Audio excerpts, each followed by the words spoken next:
esto.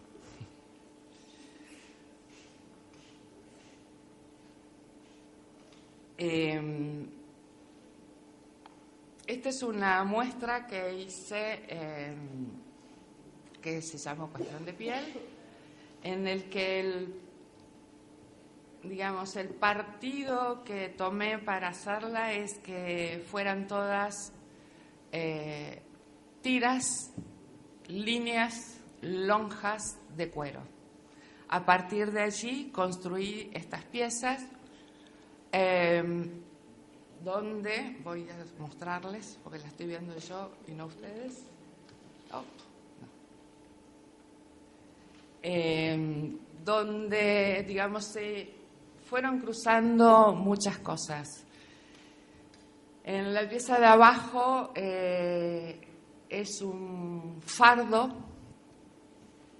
que está hecho con lonjas de cuero secado al sol, nada más, es cuero crudo.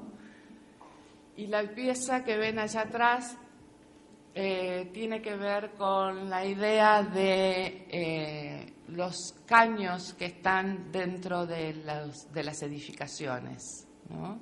Me interesa la arquitectura, me interesa la construcción en todos los sentidos, y esa pieza de algún modo aparece con la idea de que por esos caños podían o pueden salir distintas cosas, jugando también con la idea de agua. Esta pieza es una instalación, es un pequeño pasillo, son como 2 planos de cerdas de caballo, ¿sí?, en las que uno pasa por allí y roza nuestro cuerpo.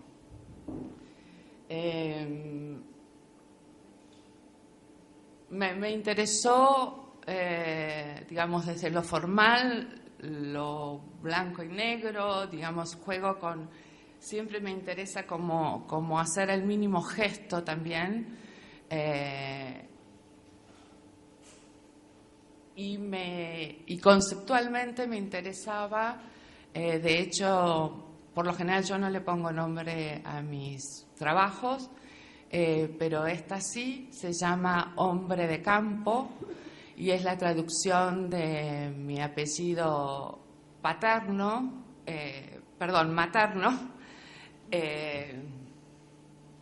que es Landesman, y es la traducción, ¿sí? Y es un homenaje a mi abuelo, en realidad.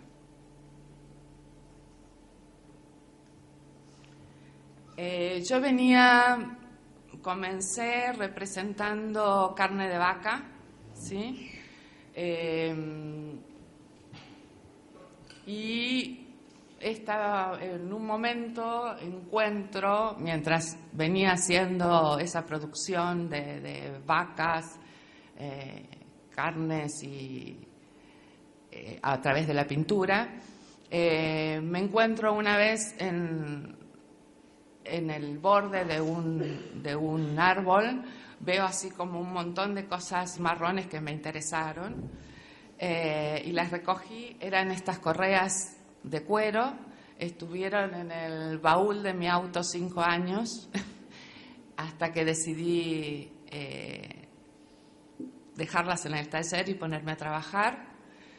Esta es la primera pieza que hago, para mí es un dibujo, porque cada correa es una línea, un dibujo sobre la pared, y se llama Sweet Home, con cierta ironía, porque son correas de rezagos del ejército.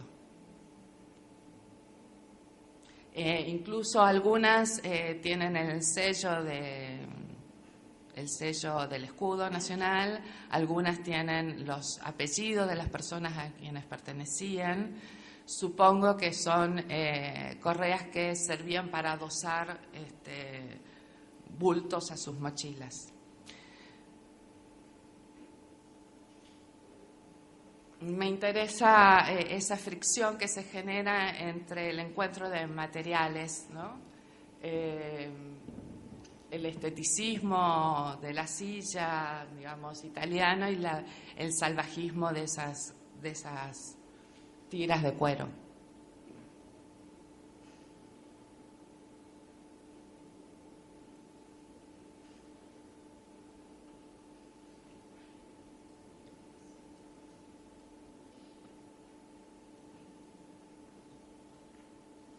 Bueno, no sé si quieren como ir preguntándome o sigo mostrándoles parte de la producción. No quiero detenerme mucho acá. Te pregunto. Bueno.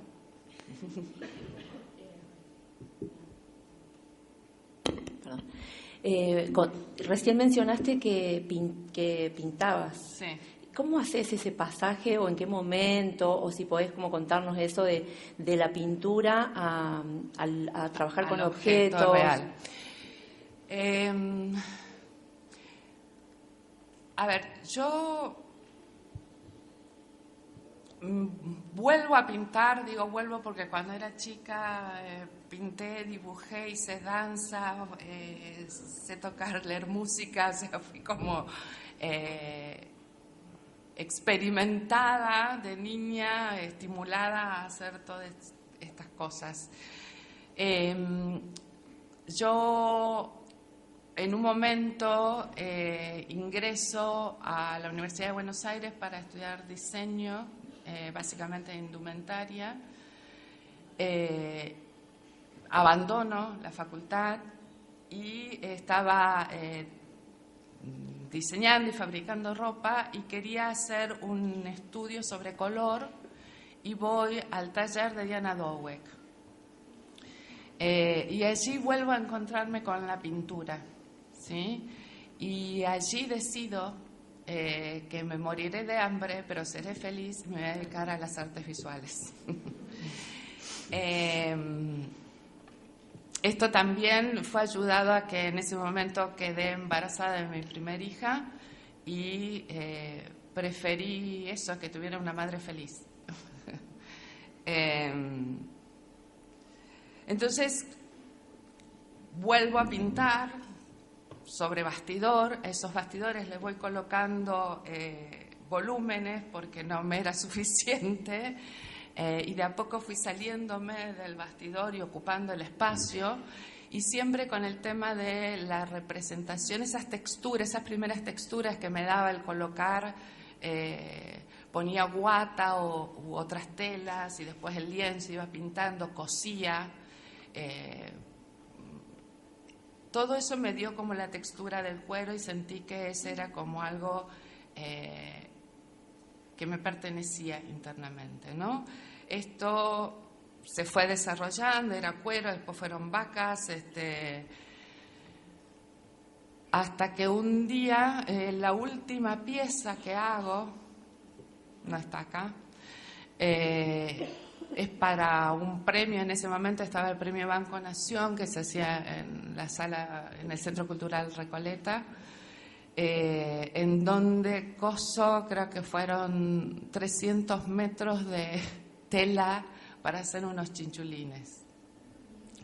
Tela que fruncí, cosí, rellené, pinté y me harté. Me harté de esa laboriosidad. Me harté de abrir un tarro de pintura, poner los colorcitos, después si quedaban juntar, volver, o sea, me harté como de esa práctica. Y allí fue que empiezo a investigar con el tema de las correas, que ya las había recogido, ¿no? Claro. Me parece que esas cosas que nos llaman la atención y a veces uno no sabe por qué, hay que dejarlo porque en algún momento aparece el por qué nos llama la atención. En realidad fue por eso, no volví a pintar más. ¿Encontraste en el objeto soluciones estéticas capaz y a tus ideas que por ahí no te llevan tanto trabajo manual? Sí, sino... y sobre todo a la realidad, no a la representación. Claro. Me interesó y me sigue interesando el objeto real. Claro. De hecho, ahora estoy trabajando en acciones, en construcciones, en casas que van a demolerse. Digamos, no... Hay un lugar de la representación que no me provoca lo mismo que la realidad.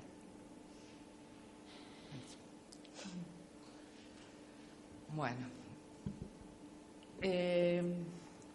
esta es una muestra que hago en una galería, Daba Torrejón, una galería de Buenos Aires, en donde la verdad que aquí no tenía como muy claro un tema, un guión curatorial, siempre he curado mis muestras, y decidí seleccionar sin tener esa conciencia de lo que me interesaba, ¿no? Como un poco relajarme y decir, bueno, si me gusta esto y estoy trabajando en esto, voy a mostrarlo sin exigencias, ¿sí?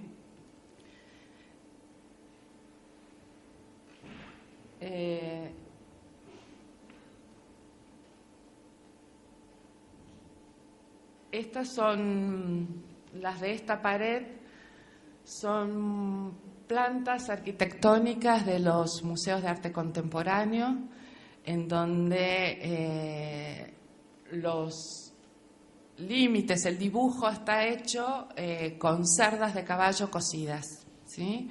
Un poco me interesaba jugar con esta cuestión del límite del plano con el límite que es también el pelo y la piel. En este momento yo estaba así como bastante enojada con las instituciones museísticas y sus supuestas formas de legitimidad que dan o legitimación de las obras, en el que me di cuenta que nada es tan lineal y que todo es muy flexible y a veces muy salvaje.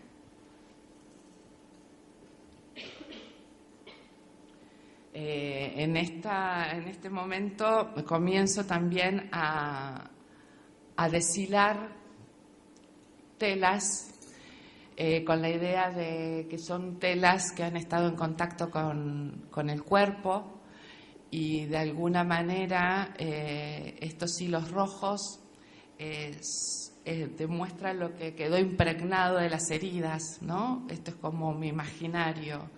Entonces, como en una actitud media loca, lo que intento hacer es sacarle ese registro que tenga la tela, de un modo creyendo que estoy sacando las heridas que tocó ese cuerpo. Acá se ve un poco mejor, creo, la parte, digamos, de cómo era la tela y cómo va quedando la estructura más débil, ¿no?, de esas telas.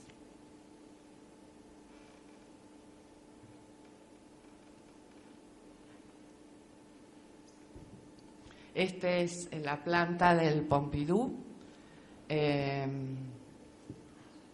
Esas redondeles de acá abajo son las escaleras del Pompidou. Digo, para quien lo conozca, pueda darse cuenta de cómo es. Esta es la del MoMA. Esta es la Tate Gallery. En estos cuadrados, estos redondeles que hay ahí tejidos, cosidos, perdón, son como si fueran instalaciones mías dentro de esas salas. Esta es la planta del Reina Sofía. Y acá comienza... ¿Cómo?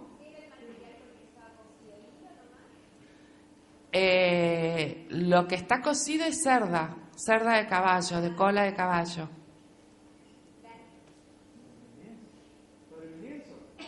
No, es sobre foamboard. Tiene un espesor entonces ahí voy cosiendo.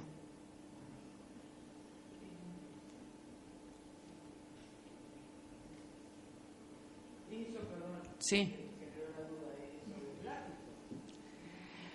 Mira, primero, si es foam board, el que uso primero es el de plástico, sí, que tiene una espuma de poliuretano, o sea que es fácil de pinchar. Claro, sí, pero está... no, pero es un poco más gruesa que la de la mortadela.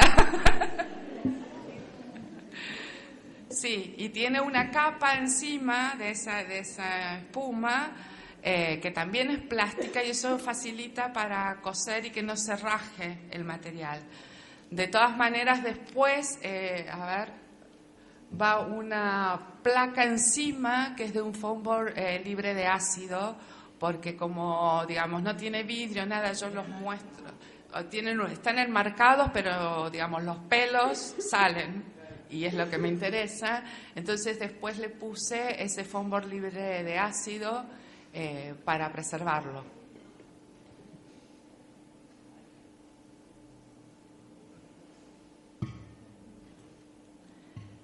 Esta es una muestra que también hice en otra galería con texto de Viviano Zubiaga para el catálogo.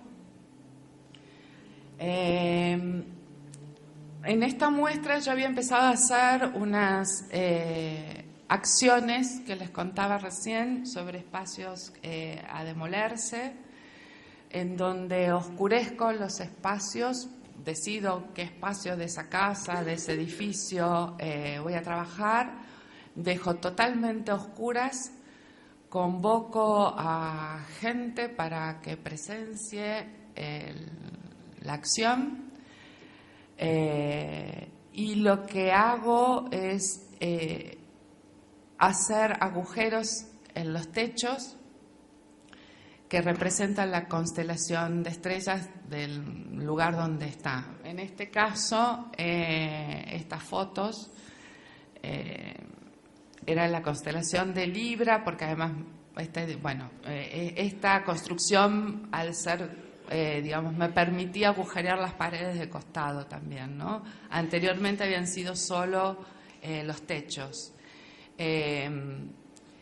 Es un trabajo que vengo realizando, empecé en el 2009, todavía siento que todavía no lo he terminado, porque siempre el proyecto fue marcar la Cruz del Sur y en el hemisferio norte marcar la Estrella del Norte.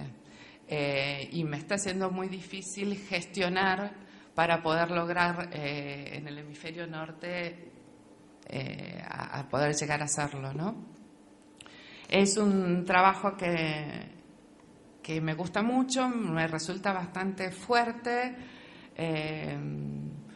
Nunca sé qué es lo que qué paisaje va a armarse, porque depende del tipo de construcción, depende de la luz del día, depende de la humedad, y eso me parece interesante, ¿no? Me parece interesante, por lo menos para mí, relajar un poco y dejar que las cosas sucedan.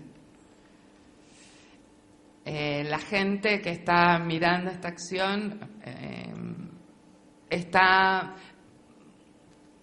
no sé, el tiempo que lleva a romper una losa pueden ser 15, 20 minutos escuchando los golpes en el techo a oscuras. Es bastante duro, pero también es muy, muy liberador cuando aparece el primer haz de luz, ¿no?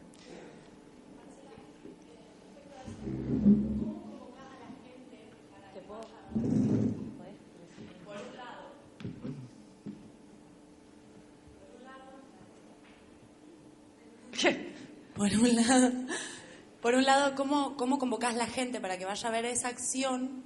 ¿Cuál es el modo?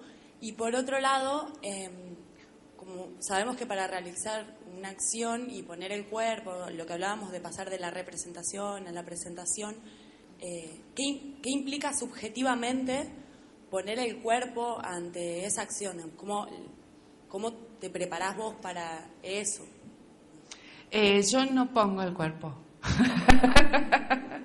Digamos, yo dirijo el proyecto, digamos, no me siento ya con la fuerza para romper una losa. Tengo problemas en las manos. Digo, de esa pieza que les conté, los chinchulines, esa cantidad de metros que cosí, más todo el trabajo manual que he hecho en mi vida, me llevó a tener problemas en los nervios cubitales. No puedo hacer el mismo movimiento mucho tiempo porque se me quedan las manos duras y perdí fuerza en las manos. Entonces, digamos, convoco a un albañil, convoco a un fotógrafo para que haga el registro fotográfico y convoco a una persona que se ocupe de hacer el video, lo dirijo, qué es lo que quiero y todo esto.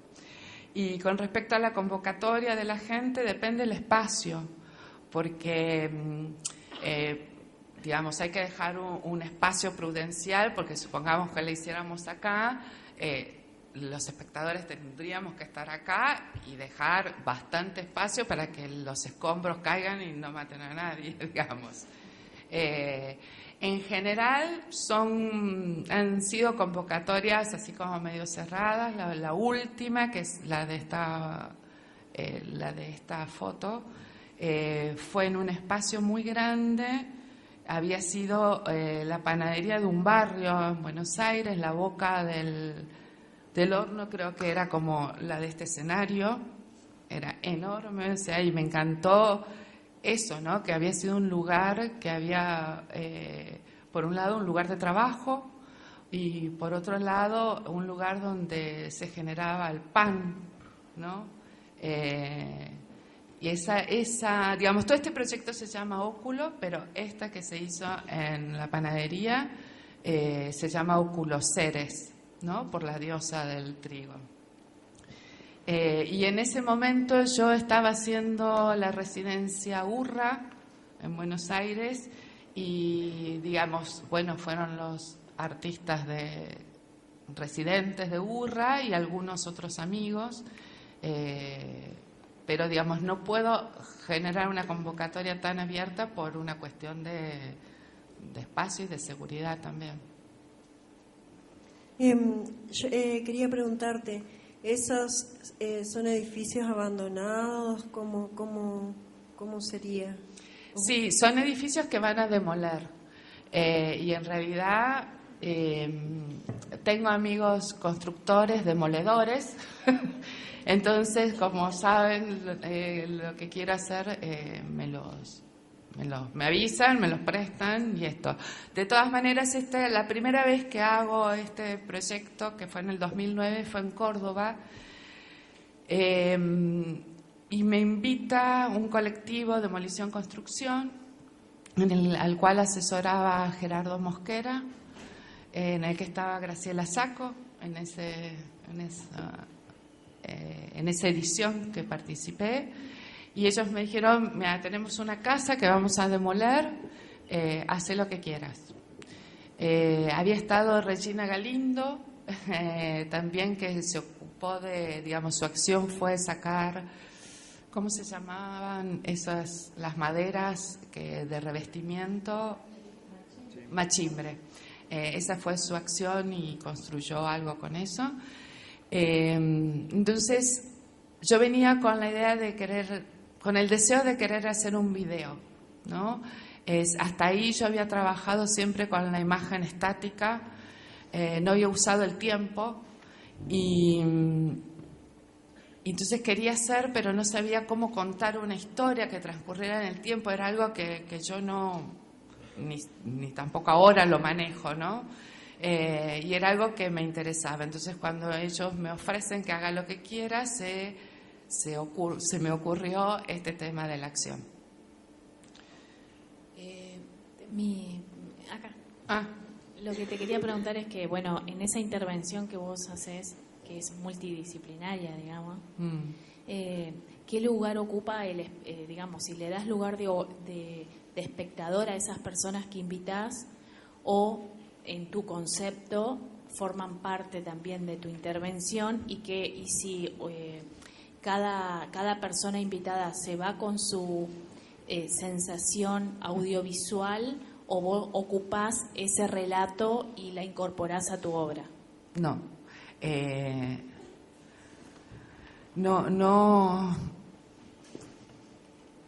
No me interesa, y creo que ese es por ejemplo, el por qué no le pongo nombres a mis obras en general. No me interesa inducir, ¿no? No me interesa dar demasiados datos. Me parece que la obra tiene que resonarte a vos como espectador con lo que tengas, con tu bagaje, ¿no? Después, si querés, yo como artista te puedo contar desde dónde la produje, pero no es algo que me interese como dirigir eso. Entonces, para mí son espectadores que intento darles una experiencia nueva. Eso.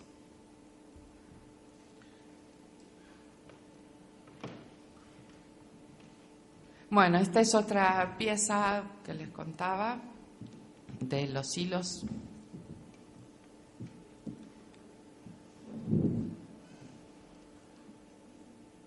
Esta pieza aparece también como en ese imaginario de las cosas con las que yo me encuentro en esas casas que van a demoler, ¿no? Hay cosas abandonadas, los colchones, todo esto.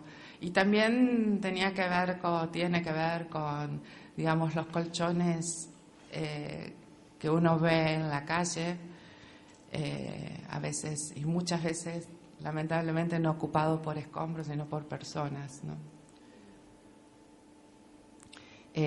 Aquí también comienzo a rescatar, de algún modo, esos escombros y trato de curarlos, ¿no? Con el concepto también de resiliencia, que es un poco con el que vengo trabajando, ¿no? De esos pedazos que sirvieron y fueron parte de un todo, poder de algún modo recontextualizarlos y que sigan siendo.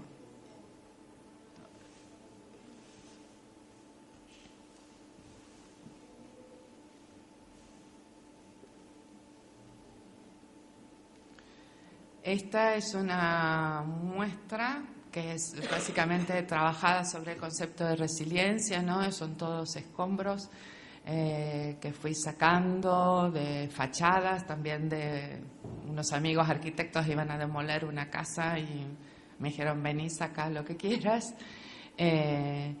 Y a cada uno de los escombros le coloco lo que yo creo que necesitan, que les falta, que... Digamos, por ejemplo, perdón, estoy viendo yo, ahí está.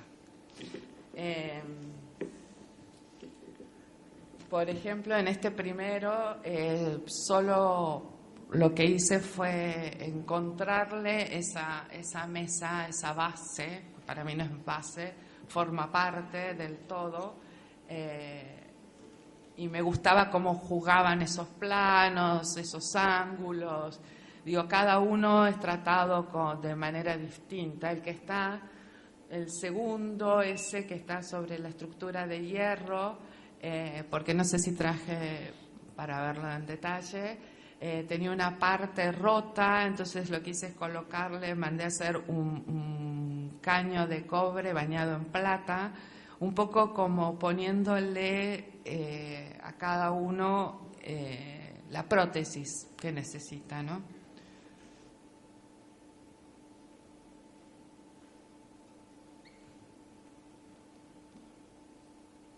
Acá es otra versión de la instalación que mostré hace un tiempo. Esta es la otra sala, o sea, se pasaba de una sala a otra por los cepillos, y en esta sala nos encontrábamos con esta pared de alambres superpuestos, ¿no? Un poco jugando con... Digo, no sé, la gente tiene como mucho miedo y se pone rejas y rejas y rejas, y a mí me parece un absurdo total porque no creo que la seguridad pase por enrejarnos, ¿no? Te quería preguntar, ¿esta muestra es en una casa o es en una galería? Porque veo que esa es en la galería, pues, que ya no está más, Zabaleta Lab, que tenía 2 salas. ¿Cómo haces para que tu obra circule y pueda generar, digamos, convocatorias, público, digamos? ¿Cómo circula tu obra en Buenos Aires?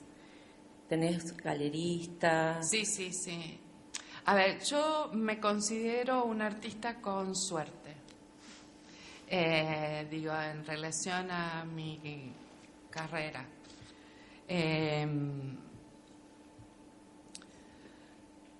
Sí, creo que desde que comencé he sido una artista suertuda, en donde he conocido como a las personas indicadas que me han ayudado, y siempre ha sido así. Hoy yo trabajo con la Galería Enrique Faría de Buenos Aires, que considero que es una de las mejores galerías de la Argentina.